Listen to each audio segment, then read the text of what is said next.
what happened at Gaza, which is utter slaughter and destruction. Yeah. So, but they had a right to defend themselves. Of course. To retaliate. Do you think that when Hamas did what they did on October 7th, that they could predict what was going to happen? So I can't read the minds of Hamas, and I'm opposed to Hamas. I know you are. Yeah, and I think I don't want to characterize you as in any way endorsing what Hamas did on October 7th. Yeah. In today's video, Cenk Uygur completely shuts down Dr. Phil during a fiery discussion about the Israel-Hamas conflict featured on the Dr. Phil podcast.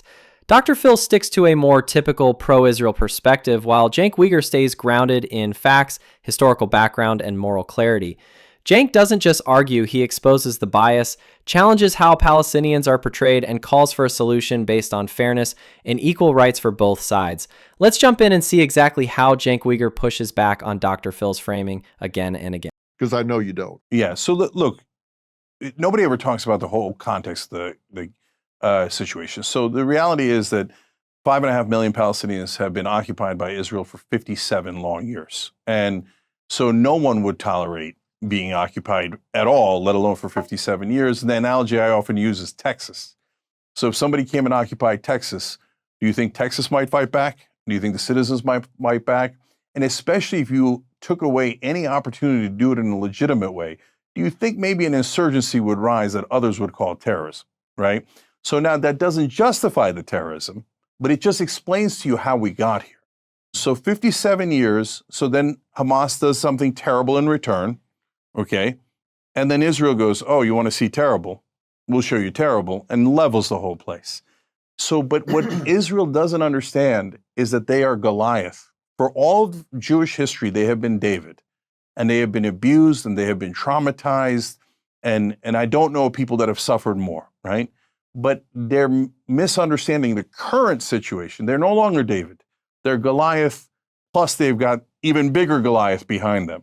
And they're beating up on these folks when they got to let them go. Okay, but you just said a really important word. You just said but. Mm-hmm. You just said for all of this time, they have been David. But that means forget everything I just said. I'm going to now tell you what I really mean. No, it doesn't. Now they're Goliath. No, it just means the situation has changed. It has changed. I'm saying you can't forget all of that time. And I don't want to get into a but.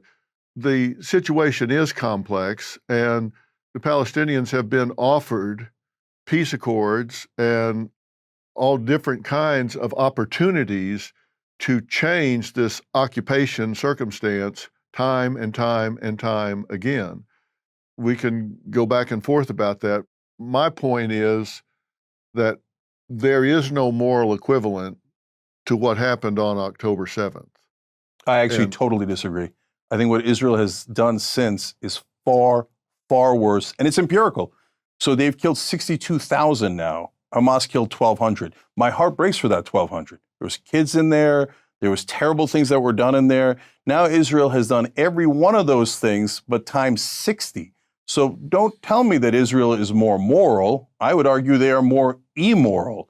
And especially when you're Goliath, you have a responsibility to tread a little bit more carefully, and Israel has done the exact opposite. And remember, they're the ones who started it by occupying them in the first place. There's not a single Texan that would ever tolerate what Israel has done to the Palestinians. Well, now, Dr. Phil centered his argument around Israel's right to defend itself following the horrifying Hamas assault on October 7th, an attack that, just to be clear, no one is defending, but Cenk Uygur made it clear this conflict didn't suddenly begin in 2023. It didn't originate in 2007 either. What we're seeing today is the result of over 50 years of military occupation, tight blockade, and a humanitarian crisis that's left millions of Palestinians without a nation, without rights, and without power. Cenk Uygur flipped the entire framing with one bold comparison. What if Texas had been occupied for nearly 6 decades? Would anyone actually expect Texans to just take it quietly generation after generation? The truth is, the October 7th attacks were horrific and unjustifiable, but Israel's response, according to respected sources like the United Nations and Amnesty International, has caused mass civilian deaths, obliterated entire neighborhoods, and drawn serious allegations of collective punishment. We could go over the number of times that Israel has been attacked. And when you say that they have done the same or worse, I don't know of an aggressor that has gone to the lengths that Israel has gone to, dropping leaflets, warning people, get out of this area, get out of this area, get out of this area, because we're coming after the aggressors. To me, they have gone to extreme lengths to try and protect civilian life. But if you have people that come across and assassinate women, children, and infants in their cribs, and then run back and hide in populous areas, schools, hospitals, and tunnels, and say, well, I'm now in a neighborhood, so you can't come after me, that's violating the rules of war. That's violating every possible measure of warfare that you can possibly do. You can't do that and expect, okay, so I get away with it. That's not going to happen. Okay, so you're turning me back into the warrior, Cenk. Okay, but let me try to handle it a different way. Can I get you to see it from the other perspective? Okay, so I hear what you're saying about the Israeli perspective. Well, these guys hit me. What do you want me to do? And I have a literal answer to that. I was asked, on October 8th or whenever I went on the first show afterwards, I said, yeah, you should use special forces like we did to get bin Laden. Is it riskier? Of course it is. But as Goliath, you have a responsibility, but you're still going after them. So there are real ways you could do military, you could do economic, you could do diplomatic. Israel has infinite power over the Palestinians. They control their lives completely and utterly. They could kill them at any moment, and they do. And the things that you described, they don't do that anymore at all. They're using an AI program called Where's Daddy? They have no idea if it's the right guy, but they wait till he gets home so that they kill his family with him. It's disgusting and deeply immoral. I think they're a terrorist state, and I think they do terrorism far worse than anything I've seen from the Palestinians. Dr. Phil, like many who defend Israel's military response, brings up things like leaflets dropped before bombings to show that Israel tries to avoid hitting civilians. But Cenk Uygur quickly pushes back. And honestly, it's a fair point. Should we really accept that as enough? Gaza is one of the most crowded places in the world. Where are civilians actually supposed to go? There are no safe zones, no clean water, no way out. Then Cenk drops one of the most disturbing revelations.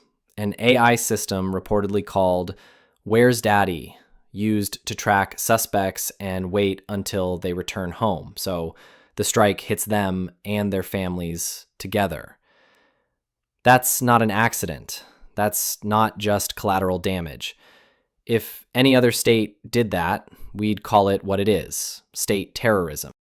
Now, having said all that, okay, so I'm a bad guy. If you're from Israel's perspective, you go, I don't like that. He's saying mean things about us, and we got every right to occupy these people and keep them as our slaves for 57 long, brutal years, and I'll do it for 500 more years because I'm superior to them. That's how I view Israel. And so I'm not a friend. I'm not like in the sense of what they're doing today. My God, they do a peace deal. I love Israel. Let's go together. And I want it to be beautiful, safe haven for Jews. They deserve it, etc. But can I get you to see the Palestinian perspective? How long do you want me to be occupied? How long do you want me to live under the thumb of a different people? How long would you accept that? What would you do that was different? And they've tried everything. They've gone to the UN, just like Israel did, rebuffed. They've tried diplomacy, rebuffed. They try everything, rebuffed, because Israel has infinite power because it controls America. I can look at it from Palestinians' point of view, and I hate the loss of life in Palestine. I absolutely hate the loss of life in Palestine. I think when Hamas made the attack they did on October 7th, they put a sequence of events into play that they knew was going to happen. They don't value life, they value death. And I think they put all of those people in harm's way. They knew what they were doing when they did it. They're responsible for what's happening in Gaza Strip when they did what they did. They knew what was going to happen when they did it. So it's happening. And now this peace accord, will it hold? Netanyahu is, I suppose, skeptical of it when you're dealing with people in power whose prime directive is you be dead. it's hard to negotiate with people who are oriented to wipe you off the face of the earth. From the river to the sea, you can spin that any way you want, but that is what it is. It's so hard not to get frustrated. I'm trying to make peace here, but Dr. Phil, look, last things on this. Number one, Netanyahu has said from the river to the sea. So don't tell me that you don't like from the river to the sea when your prime minister says it. Number two, he's actually doing river to the sea, and they're going to take Gaza, and they're going to try to take the West Bank. Number three, they've now killed 60 times the number of civilians. So how could killing 60 times the number of civilians be more morally correct than killing one time? It just doesn't make any sense. But America's only looking at it from the Israeli perspective. Oh my God, what would you do if you were attacked? Okay, but I'm asking you, what would you do if another race, country, religion, government was oppressing you for 57 years? They have to go to checkpoints. They get humiliated at every checkpoint. They have no rights at all. The settlers have killed 1,000 people in the West Bank. Nothing to do with the Gaza Strip, nothing to do with Hamas. Hamas is not in charge of the West Bank. They kill, oppress, humiliate, and then they go, I can't believe you're mad about it. Oh my God, I can't give you freedom because you don't like Israel. How were they supposed to like Israel? At what point would they have liked Israel? What gave Cenk Uygur the edge in this debate wasn't just his intensity, it was the truth he brought forward, truth that's often missing from mainstream coverage. Dr. Phil leaned on the usual pro-Israel talking points, Hamas hiding among civilians, Israel acting in self-defense, but Cenk Uygur focused on the bigger issue, an occupation that's dragged on for 57 years. This isn't just a temporary conflict, it's a deeply rooted system of control, inequality, and daily humiliation. Cenk's frustration boiled over when Dr. Phil treated Hamas's actions as the sole cause of the violence, completely ignoring the decades of oppression that came before it. But let's be honest here, collective punishment is a war crime, plain and simple. Over 37,000 Palestinians have been killed in Gaza, most of them women and children, and that's after the so-called warnings. You can't drop bombs guided by AI programs like Where's Daddy and then claim the moral high ground. And Cenk Uygur is absolutely right to call out the double standards. When Israeli settlers murder Palestinians in the West Bank where Hamas has no control, there's silence. When Netanyahu uses the exact same river to the sea language, it's treated as a matter of security. That's not just a double standard, that's a refusal to see Palestinians as fully human. Nobody is excusing what happened on October 7th, but flattening an entire population in response, that's not justice. It's a cycle of violence and trauma that never ends. And the truth is, Cenk Uygur is one of the few voices in the media willing to say that out loud. I agree with Cenk on this one. You don't have to support Hamas to call out Israel's disproportionate violence, and you don't need to hate Israel to stand with Palestinian civilians. This is about basic human rights. Now I want to hear from you. Whose side are you on in this debate, Cenk Uygur or Dr. Phil? Drop your thoughts in the comments. Agree, disagree. Don't forget to hit like, subscribe so you don't miss the next one. See you soon.